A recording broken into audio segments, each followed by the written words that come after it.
All right, so week 2 of the pantry challenge is in the can, and we're on to week 3. And I'm standing here in my pantry right now, and I'm looking around and trying to see if I notice a dent, that I made any kind of dent in it.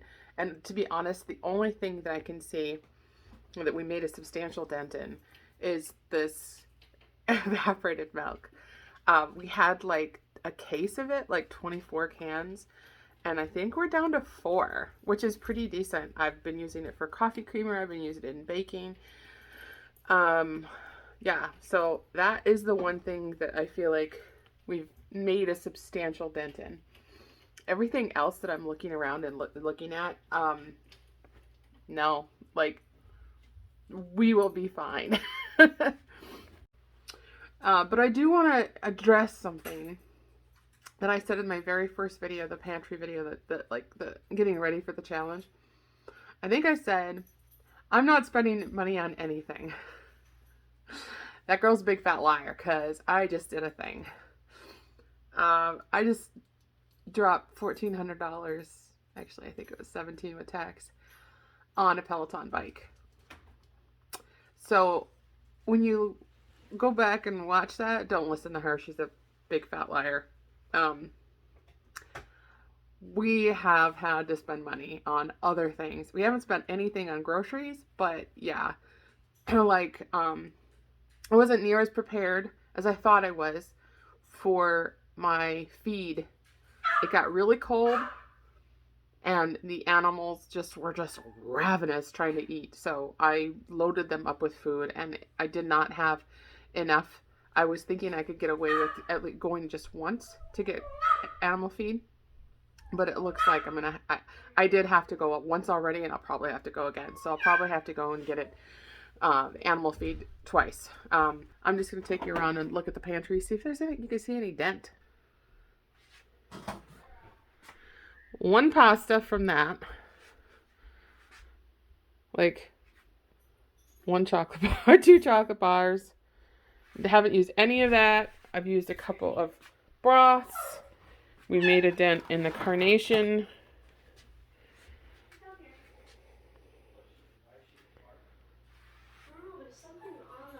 Nothing from this shelf. And not really a dent in here. So yeah, so here's the video for week 3. Enjoy. So for dinner tonight, I'm going to make something with this. This is red Thai curry paste. And I have a little bit of shrimp left. I have a lot of chicken breasts that I need to start going through because they're kind of starting to get freezer burned. So what I'm thinking is, I know my husband doesn't like this, so I think I'll probably do something more traditional for him. So what I'll do is I'll do chicken breasts with the Thai red curry paste, a little bit of the peppers, and then I'm going to serve that over jasmine rice. And then I'll just make like some eggy rice for the kids because they won't eat any of this. They'll eat chicken. I'll do some plain chicken and some rice for them. And for me, because I'm a little bit more salsa, I'm going to take this and I'm going to make my own little peanut style dressing with the rice noodles and shrimp. And then I have some freeze-dried cilantro. And here's my jar of banh mi vegetables. And I've got some coconut milk and some freeze-dried green onions. So that'll go into a Thai style peanut noodle dinner. Something like that. Also, since these chicken breasts were looking a little sad, I decided to just cook, I'm going to cook them all up. I just have some salt and garlic and onion, and just cooking them very generically right now, and then we'll season them later when we decide what we're going to do with them. But yeah, I've got my Max Instant Pot, and I'm going to put some water in here, and at the end we'll have some chicken broth and also lots of chicken breasts to use for the whole week. So the basic recipe for what I did in the last video for the pork ribs, and then added peanut butter, coconut milk, red Thai chili sauce, the little jar, onions, and cilantro, and blended it up. Gordon's is just ginger garlic powder, fish sauce, coconut milk, and red Thai chili paste. He does not like peanut butter. So I'm about to finish off dinner. So I already did the rice, and now I've got the vegetables that I'm going to saute in a pan, and I'm going to split those in half. Half is going to go into Gordon's, and half is going to go into mine. We both like the same kind of vegetables in it. And then the kids, just going to serve up some rice with some chicken. Saturday dinner for the kids. I made them the rice, and they have a side of chicken, and then they have some fresh vegetables and some fresh fruit. Here's my dinner. It is the rice with shrimp and vegetables, or not rice, rice noodles, shrimp and vegetables with Thai peanut sauce.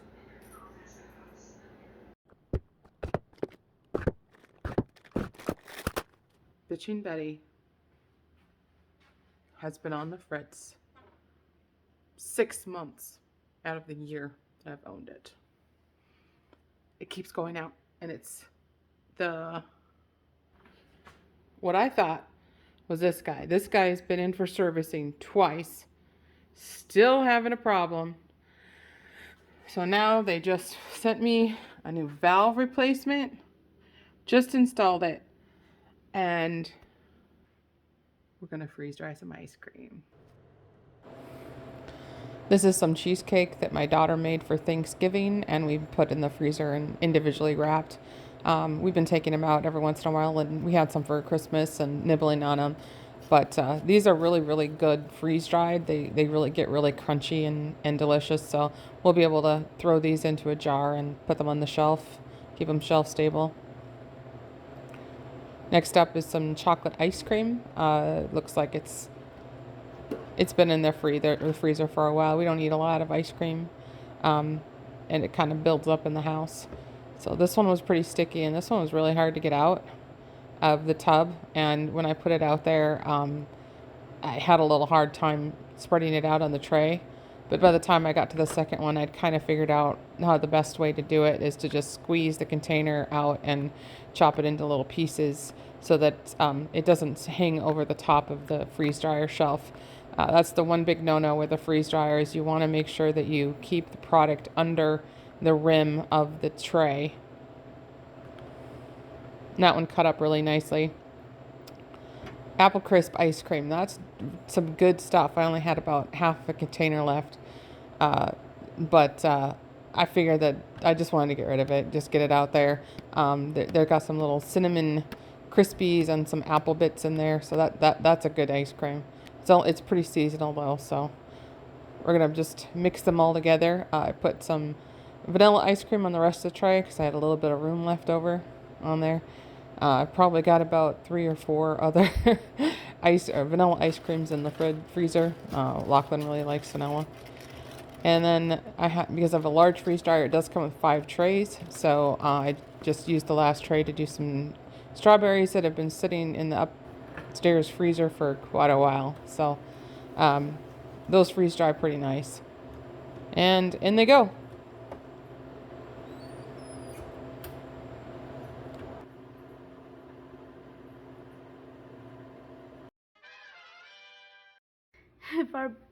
If our blood cells were alive, They are. if our blood cells could talk, Okay. what do you think they would say if we bled? That's a really interesting question.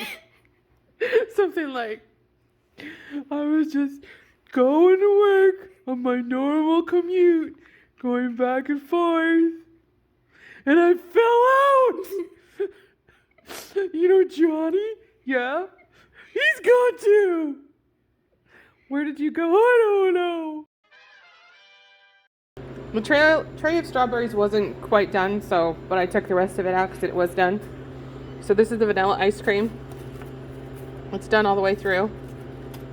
Styrofoamy. This one kind of blew up. This is the apple cinnamon. That one's the apple cinnamon. This is the cheesecake.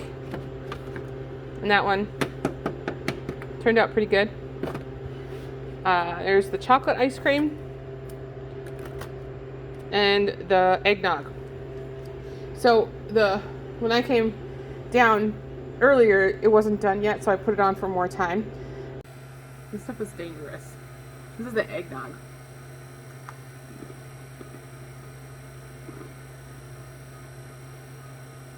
It's really good. Morning, friends. It's Sunday, January 16th, and we're over halfway through the month of January. Super excited. This is a half gallon of Luna's milk. So we've got about a quart in there, and it's reached its point where it's no longer super sweet. It's starting to get a little turn on it. So I'm going to make some yogurt out of it. And I have ABY2C mild yogurt culture. This one is super creamy and delicious, so that's why I got it. You can use whatever you want. You can use any thermophilic culture.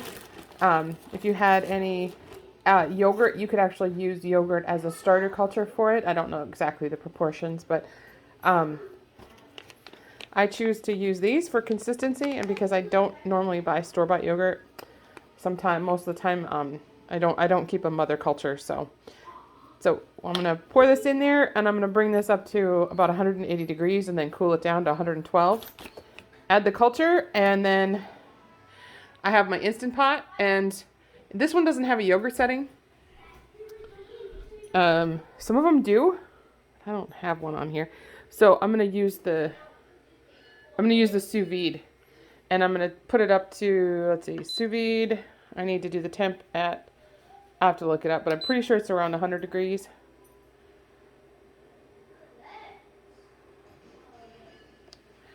And I'm going to put the time down to probably 8 hours. So I'll get started on that. Each culture is different.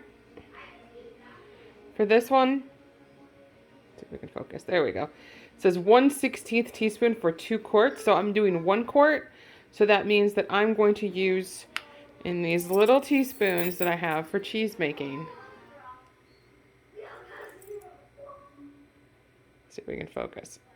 1/32 teaspoon. You can get these cheese teaspoons on Amazon, and I'll link those below.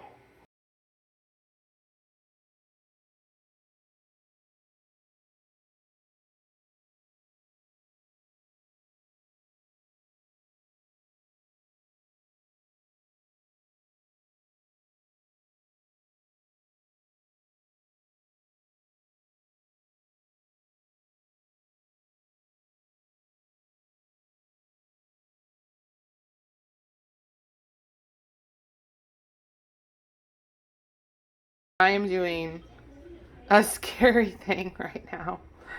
I took out my water glassed eggs that have been sitting downstairs in my pantry since April of 2021. And I took a bunch out and I put them in the sink to see if they would float. So far I have no floaters, but I'm pretty sure there was at least one egg that was exploding in there. So I cracked one open to see what it looked like. And it's like a fresh egg. I'm going to crack open a few of them and see if this is a fluke or if we have some good ones in here. So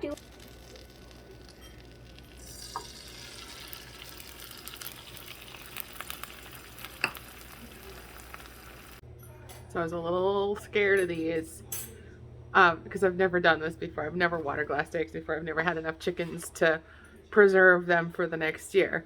So I am going to give it a try on camera. Now the egg yolks were very easily popped, so these did kind of explode on me and pop on me. So they didn't get a perfect egg yolk, but I'm going to give it a try anyway.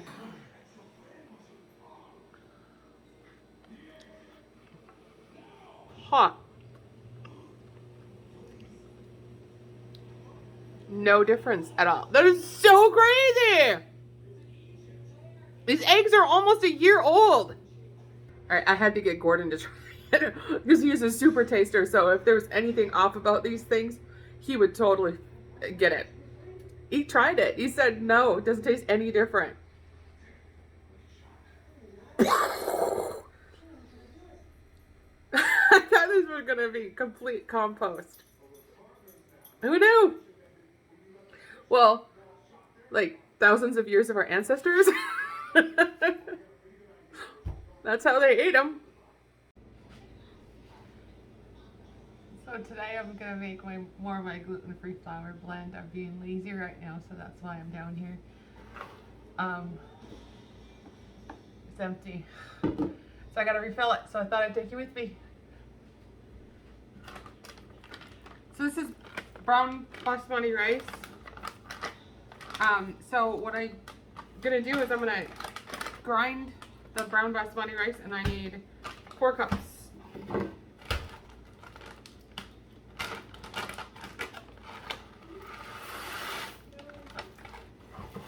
I'm doing a double batch of this recipe. It's a slightly different version of the recipe that I normally use. I can link the recipe down below. I'm gonna go and grind it. So there's the 4 cups of brown basmati rice. Ground up. And you good? Okay. So got the brown basmati rice in here. And now I'm going to take the same amount, 4 cups of oats. And I'm going to grind that up. And this is just old-fashioned rolled oats. There's the ground oats going in. And then you need some sort of starch. So tapioca, arrowroot, cornstarch, whatever you can find. I've used all of them and they work just the same. Potato starch, just starch. If you really want to make it cheap, just go buy a bag of white rice, oats, and some cornstarch. I know it's GMO, but if you want to eat bread, you don't want to pay 20 bucks for a little 3-pound bag of flour, you gotta do what you gotta do. So you need double that. So we need 8 cups of the starch.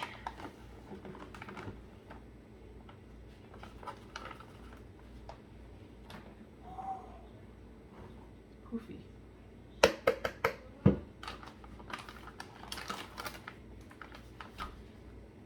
8 cups comes to about right there. Not very much of a stickler with measuring, but I know it's almost 2 bags.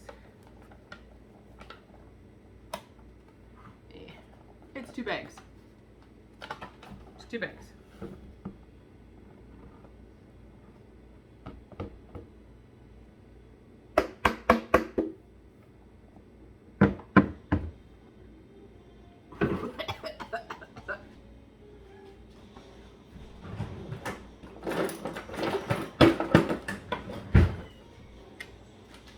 Xanthan gum, 2 tablespoons.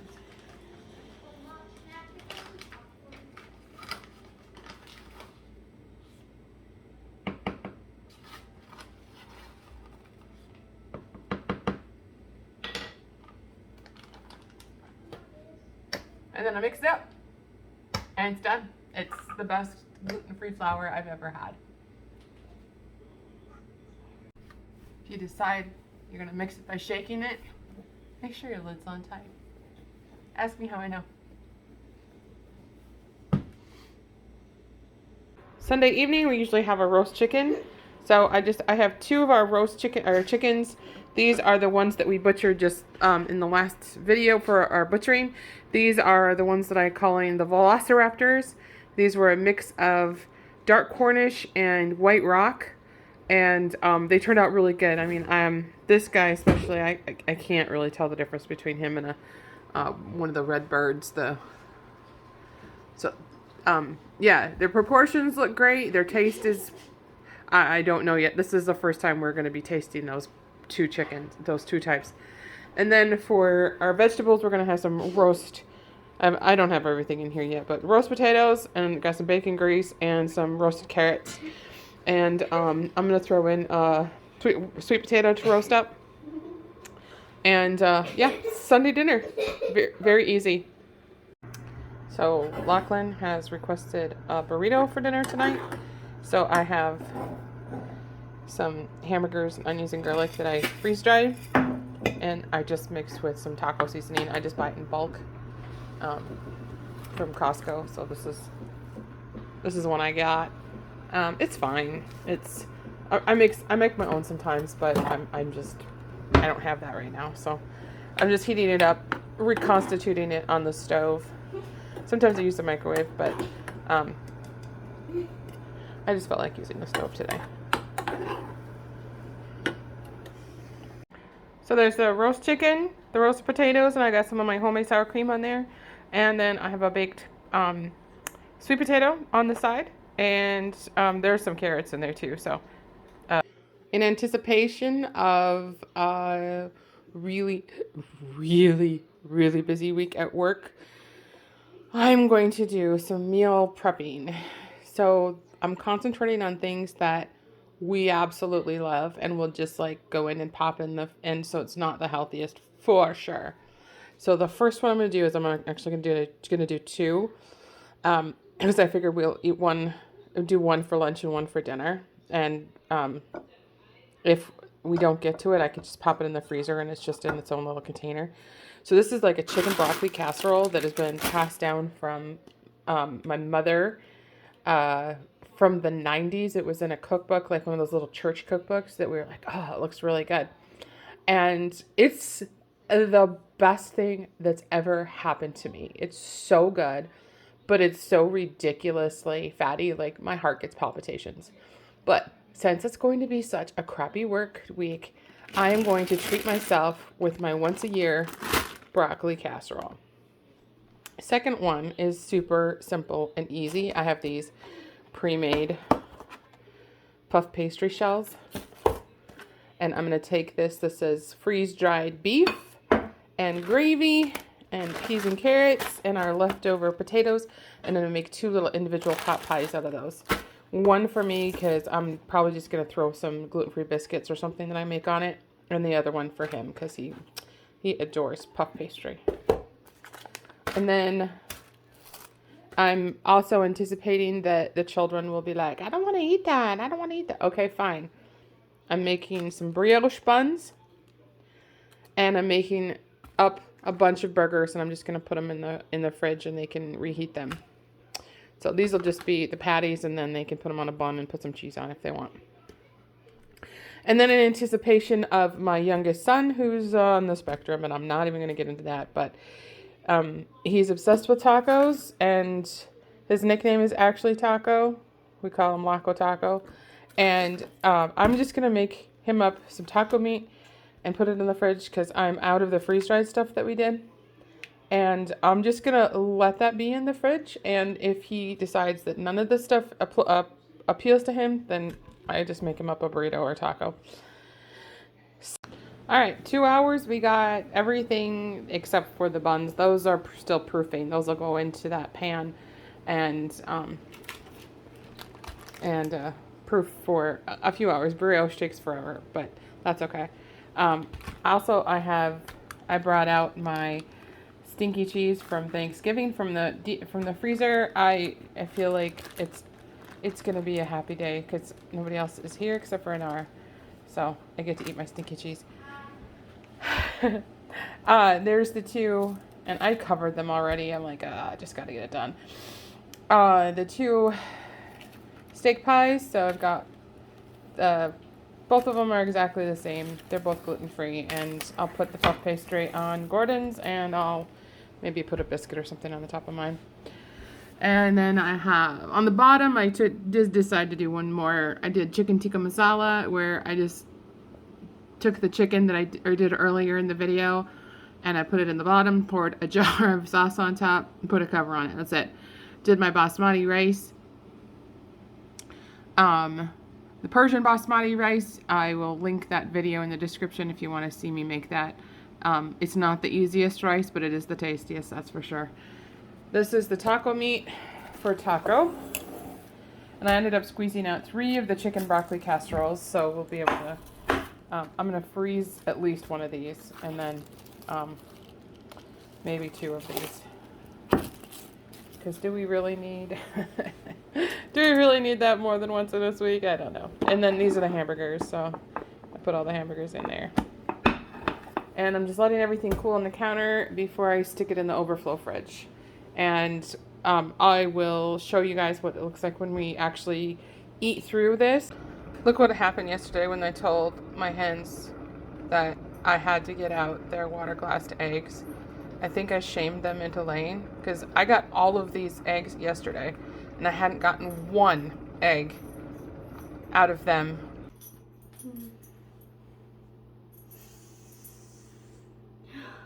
The children are having a fruit and vegetable platter and burgers. So Nara likes hers all put together. Lachlan likes his all separate. So he'll grab some fruit and some vegetables, and this will be his dinner. Dinner number 1 anyway. He'll probably come asking for something else later, which is fine. So if the cheese and the mushroom soup wasn't enough, you top it with these bad boys. The shoestring potato. You can use potato chips. You can use corn chips. Just this is an indulgence. The big rooster that I cooked last night in the oven that I roasted actually turned out to be our rooster that was over a year old. So when I cooked it, it was not breaking down. It was really tough. So what I did is I put it in the Instant Pot for about an hour, and then I just shredded it up. And you could tell, look, you can see that this is thigh meat from Cornelius. This is from our dark Cornish rooster. And it's almost like roast beef. It's so dark. If you've never seen an actual heritage breed chicken, what the meat actually looks like. This is what our grandmas and grandpas used to eat. This is what they used to do, put in like pot pies and stews and stuff. So if you have the chance to try one, try it. It's absolutely like nothing you've ever had before with chicken. It doesn't taste like, I mean, it tastes a little bit like chicken, but it really does not taste like chicken. It tastes more like roast beef. It's absolutely scrumptious. Lachlan, in our butchering video, what were you going to say about eating Cornelius? I want to eat Cornelius. Why? Because he was a bitch. Because he kept attacking me. And now? He kept attacking me. Am I wrong? But you don't need to say that on camera, because I'm going to post this to the internet. Okay. Okay, Lachlan, what are you eating? Cornelius, a chicken that kept attacking me. So when we butchered him, you said what? What did you say? I want to eat him. Okay, so give him a try. Tell me what you think.